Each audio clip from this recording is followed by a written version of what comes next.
안녕하세요, 고부곤입니다.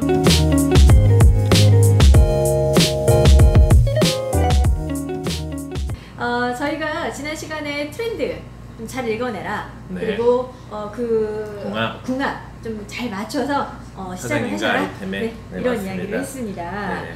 자, 이제 저희가 이제 다음 단계로 좀 들어가서 이제 매장을 열려고 볼 때 잘 모르는 저도 사실은 이렇게 상권 같은 게 굉장히 중요하지 않나 이런 생각은 하거든요. 맞아요. 기본이죠. 네. 아이템 갖춰지고 이제 적절한 상권에 들어가야 그리고 적절한 입지에 들어가야 성공할 수 있는 확률이 높아지죠. 그렇죠. 네. 보통 이제 상권도 뭐 아주 좋은 곳, 좀 뒤에 약간 그쵸. 골목 뭐 이런 식으로 또 나눠지더라고요. A급 상권이라고 하면 네. 가장 좋은 상권인데 그걸 어디로 좀 알고 계신 곳이 어디 있을까요? 강남대로변? 맞습니다. 강남대로변, 종로, 뭐 건대대학교 앞쪽 뭐 이런 데 많죠. 명동. 그러니까 일단은 그러면 유동인구가 많은 곳을 저희가 A권이라고 보면 되는 그쵸, 건가요? A급 상권이라고 보죠. 근데 이제 보통 저희가 이제 A급, B급, 뭐 C급까지 봐요. 네. 근데 사실 A급 상권에 예를 들면 한 30평 정도 제가 한 10여 년 전에 종로에서 잠깐 일을 했을 때 거기가 A급 상권이었어요. 30평이었고요. 월세가 어느 정도였을 것 같아요, 월세. 몇 년 전이죠? 한 13년 전? 14년 저렇게 전? 물어봐도 사실 저 감이 없어요. 네네. 되게 오래죠, 10년이면. 네네. 월세가 얼추 한 300, 200? 300, 200 정도. 한 C급 정도 가야 그 정도 월세죠. B-급 C급 정도 가야 그 정도 월세. 40평. 그 A급 상권은 그때도 메인이 있고 메인 바로 뒷블럭이었어요. 상권은 뭐 A급 상권이긴 하지만 종가게. 근데 30평이 1,500만 원. 한 달에? 네, 한 달에 1,500만 원이었어요. 부가세 포함해서. 네네. 어마어마하죠. 도대체 얼마나 열심히 일을 해야 월세를 내냐. 네, 계산이 맞아요. 지금 안 나와요. 그러니까요. 그러니까 일반 사무실 임대하는 거랑 전혀 달라요. 저는 그러니까 사무실을 생각했던 거죠. 그러면 300이라는 그 숫자도 아주 넉넉하게 조사했던 건 13년 전이니까. 맞아요. 또 그게 아주 다르군요. 네, 아주 다릅니다. 네. 그래서 이제 상권을 좀 봐야 되는 부분들에 대해서 오늘 말씀을 드릴 텐데 그 전에 저희가 이제 외식업을 처음에 접근하기 전에 직장인들이 이제 어느 날 이런 얘기를 하죠. 점심을 밥을 먹으러 가요. 오전 근무를 끝내고 막 가면서 이제 팀장 욕을 하면서 회사가 왜 이래 뭐 이러면서 막 가요. 가면서 어떤 이제 먹으러 가려는 A라는 상점에 갔습니다. 스토어에 가서 매장에 딱 갔는데 12시에 딱 도착했는데 줄이 다 서 있는 거예요. 만석이 돼서 줄을 서게 됩니다. 다른 데 갈까? 다른 데 가면 또 한 20-30분 걸리니까 그냥 여기서 줄 서자. 이러면서 이런 얘기를 하죠. 회사 때려치고 진짜 이런 건 하나 할까? 네. 정말 일에 붙어 있어요. 네, 그쵸. 네. 이거 얼마면 되지? 얼마면 할 수 있을까? 야, 우리 뭐 같이 할까? 이런 얘기까지. 그쵸. 같이 할까? 요즘 이게 뜬데. 맞아요. 여기 사장님 앉아서 돈 벌겠는데? 이런 얘기들 너무 많이 쉽게 하죠. 네. 근데 쉬운 게 아니잖아요, 사실은. 그럼요. 정말. 이걸 자기 돈을 투자하고 외식업을 해보지 않는 사람들은 정말 모르는 부분들이 있어요. 그 어떤 부분들이냐면, 자, 방금 전에 잠깐 얘기했듯이 월세 개념. 여기가 얼마인지도 몰라, 지금. 예를 들어서, 막 월 3천만 원씩 월세를 그냥 내야 돼요, 캐시로. 그럼 매출이 뭐 1억은 넘어야 되거든요. 그렇겠죠. 그럼 하루에 300만 원 이상을 팔아야 됩니다. 여러분 뭐 감이 오시나요? 하루에 300만 원? 한 달 우리 일해서 그 정도 받는 경우도 많잖아요. 네, 300만 원 팔려면 테이블이 10개면요 몇 턴이 돼야 되나요? 테이블 단가를 뭐 한 2인, 3인 했을 때 25,000원 정도로 봐도 어마어마하게 턴이 돼야 됩니다. 뭐 거의 한 10턴 정도가 돼야 250, 300이겠죠. 쉴 새 없이 그냥 계속 일해야 된다는 거죠. 그렇죠. 10턴이에요, 10턴. 그럼 런치 12시 1시 동안 몇 턴을 하겠어요, 테이블이? 한 턴 반, 2턴이에요. 그럼 디너에 해봤자 2턴 정도 되겠죠. 그럼 4턴밖에 안 돼요. 이래서 자영업이 많이 나가요. 70%가. 그러니까 직장인들은 너무 밖에서, 외부에서 그냥 빚 좋은 개살구일 수도 있는. 그쵸? 돈 많이 벌겠네. 그냥 단순히 돈 많이 벌겠네 라고 생각합니다. 이렇게 하다가 어떻게 하죠? 뭐 회사가 너무 힘들어. 회사에 대한 어떤 불만이 너무 많이 쌓여. 에라이 모르겠다. 장사나 해야지. 네, 이런 경우가 또 많아요. 조심해야 될 부분이라 제가 좀 찍어 드리려고 합니다. 네, 그러니까 밖에서 보는 것과 실제 내부에서 운영할 때는 굉장히 갭이 크니까 그렇죠. 그 부분을 좀 꼼꼼하게 따져보셔야 될 것 같아요. 한두 가지 더 말씀드리자면 월세도 중요하지만 요즘 인건비 난리 났죠? 자영업자들이 많이 힘들어해요. 근데 나라에서 뭐 자영업자분들에게 도와주는 부분들도 있습니다. 지원을 해주는 부분도. 하지만 너무 역부족이고 지금 현재 그런 부분들에 대해서 대체할 것들이 없어요. 근데 인건비가 오르고 장사가 예를 들어 런치에 만석이 된다고 하더라도 월세 세죠. 인건비 많죠. 지금 주방에서 일하시는 분들이 오늘 처음 나오신 분들일지도 몰라요. 왜? 이직률이 너무 높은 외식업이기 때문에 인력 관리가 너무 어려운 곳이에요. 그러면 바로바로 막 화출 이모님들도 쓰시고 외부에서 아르바이트도 갑자기 데려오고 하면 서비스는 어떨까요? 아무래도 낮아질 수밖에 없겠죠. 그렇죠. 손님들한테 하는 어떤 교육 같은 게 전혀 이루어지지 않기 때문에 다운됩니다. 그런 부분들이, 퀄리티들이. 그러면 이런 작은 부분들이 하나하나 모여서 악순환이 되는 거예요. 매출이 떨어지는 손님들로 하여금. 네.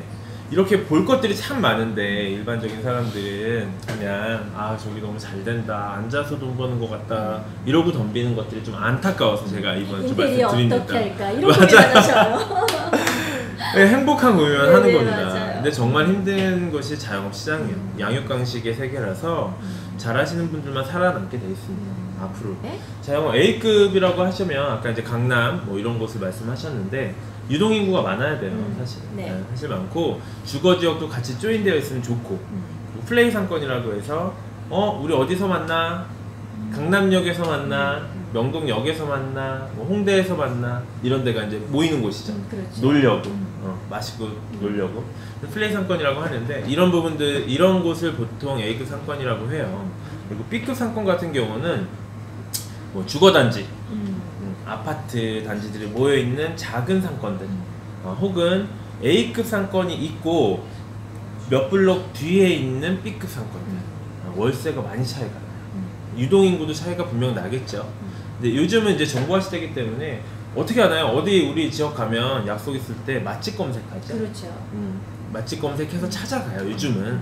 그래서 B급 상권이 더 확률적으로는 망하지 않을 수 있다. 퀄리티만 확실하다면 그렇죠. 네, 월세를 줄이고 다른 이윤을 좀 높일 수 있는. 네, 맞습니다.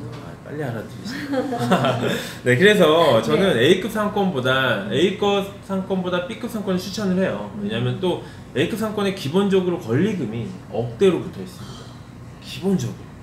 네, 그래서 쉽게 들어갔다가 그거 빼지도 못하고 나옵니다. 처음 하시는 분들은 정말 좀 조심하셔야 될 것 같네요. 맞습니다. 처음 하시는 분들한테 저는 무조건 A급 상권은 쳐다보지 말라고 얘기를 합니다. 네.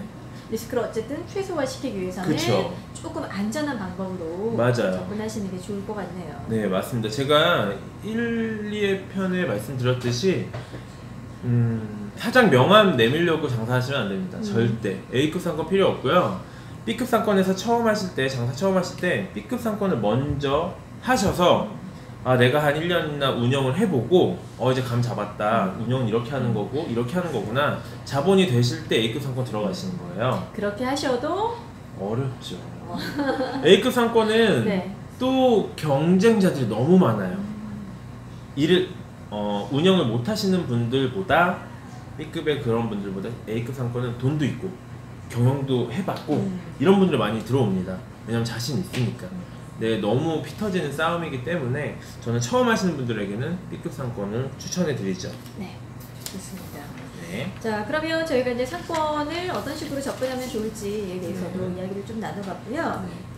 현실적으로 준비할 수 있는 부분들 저희가 조금 정리를 해드리면 좋을 것 같아요. 알겠습니다. 저희가 지금 몇 편의 동영상을 찍으면서 말씀드렸던 것들 정리 좀 해드릴게요. 처음에 직장인들이 왜 급여를 많이 받기 위해서 장사를 생각합니다. 돈을 좀 더 벌기 위해서. 그렇죠. 그리고 이제 사장이라는 어떤 타이틀에 대한 욕심도 있고 내가 한번 살면서 사장 한번 해보자 뭐 이런 욕심도 있고 뭐 여러 가지 이유들로 하겠지만 회사가 또 너무 나랑 맞지 않아. 나는 누가 시키는 것보다 내가 주도적으로 뭔가 하는 게 좋아. 이런 사람들이 이제 자영업에 들어오는데요. 처음에 사장의 역량에 대해서 제가 말씀드렸어요. 내가 아무리 대기업 임원이었더라도 외식업에 왔을 땐 고객보다 위에 있으면 안 됩니다. 리더로서, 그리고 또 직원들, 외식업의 직원들은 좀 달라요. 일반적인 회사 사무직 직원들하고 약간 특성이 다릅니다. 그래서 그들과의 소통하는 방법들, 그래서 리더로서의, 외식업 리더로서의 공부를 하셔야 된다 라고 말씀을 드렸어요. 네네. 그리고 이제 사업 시점에 있어서 내 자금이 얼마가 드느냐, 내가 현재 캐시가 얼마나 있느냐가 중요합니다. 무리해서 하시지 말라는 말씀 드리고 싶어요. 보통 처음에 할 때 대출도 받기도 해요. 대출선이 내 원래 원금에, 예를 들어 1억짜리 장사를 하게 되면 제가 7천이 있어요. 그만 2, 3천까지는 20, 30%는 대출 받으셔도 돼요. 나라 지원을 받거나 주류 대출을 받거나 하실 수 있습니다. 근데 50%까지 되면 이거는 리스크가 너무 크죠. 예를 들어 6개월 만에, 그러면 안 되겠지만 망했을 경우엔 인생의 리스크가 너무 커집니다. 재기하기가 너무 어려워져요. 그래서 처음에는 20, 30%의 대출 정도까지, 100% 캐시면 더 좋습니다. 100% 내 돈이면 더 좋을 것 같고요. 그리고 이제 그 A급, B급 상권, 그 상권에 있어서 A급보단 B급에 내 가지고 있는 자본에 의해서 맞춰서 들어가는 게 좋고요. 네. 한 가지 조금 더 말씀드리자면, 보통 상권을 보고 아이템을 선정하는 프로세스로 준비하시는 분들이 많아요. 근데 사실 B급 상권에 많이 돌아다녀 보시면 여기에 왜 이게 없지? 라는 곳이 있어요. 분명히 그럴 수 있겠어요. 있어요. 네네. 상권이 조성이 돼 있어요. 근데 유동인구가 많지는 않겠죠, 물론. 근데 하지만 주거지역이나 어쨌든 여기 오피스의 항아리 상권이라고 해요. 모여있는. 네. 그 작은 상권에도 필요한 것들이 있어요. 근데 매출이 높지 않아도 월세가 낮으면, 그쵸? 매출이 높지 않아도 월세가 낮으면 순수익이 더 많이, 마진율이 높아지는 거랑, 그 B급의 좋은 입지를 찾는 적절한 금액에 권리금이 없는, 권리금이 낮은, 네, 이런 것들을 찾아서 발품 팔아야 되는 부분들도 또 한 가지 중요한 부분이 있죠. 네. 내 이미지와 맞는 아이템을 찾는 것도 중요하고요. 네. 그리고 내 입맛이 아니라 대중들에게 지금 인기가 끌고 있는 트렌드가 무엇인지, 사회가 어떻게 변해서, 예를 들면 아까 전에도 베트남 쌀국수가 많이 떴는데, 이제는 우리가, 예전에는 해외여행을 많이 못 나갔었잖아요. 지금은 사회가 변해서 해외여행을 많이 다닌단 말이에요. 그래서 그 향수를 느끼게끔 하는 아이템이 베트남 쌀국수였죠. 그렇죠. 그래서 이제 여행의 맛을 다시 살리기 위해서 인기도 끈 점도 있어요. 네, 이런 부분들, 아이템을 잘 선정하는 것들까지 말씀드렸고, 또 방금 또 하나, 트렌드를 읽어라. 사실 트렌드 읽는 건 어떻게 보면 쉽고 어떻게 보면 어려워요. 두 가지가 있겠죠. 한 가지는 트렌드를 남들보다 엄청 빨리, 남들 다 모를 때 내가 먼저 이끌어가는 트렌드 읽는 거. 또 하나는 초창기에 나도 빨리 타는 거. 초창기에 뭐가 뜬다 싶으면 나도 빨리 거기에 타서 빨리 시작을 하는, 그 두 가지 트렌드 읽는 방법이 있는데, 지금부터 준비하셔야 돼요.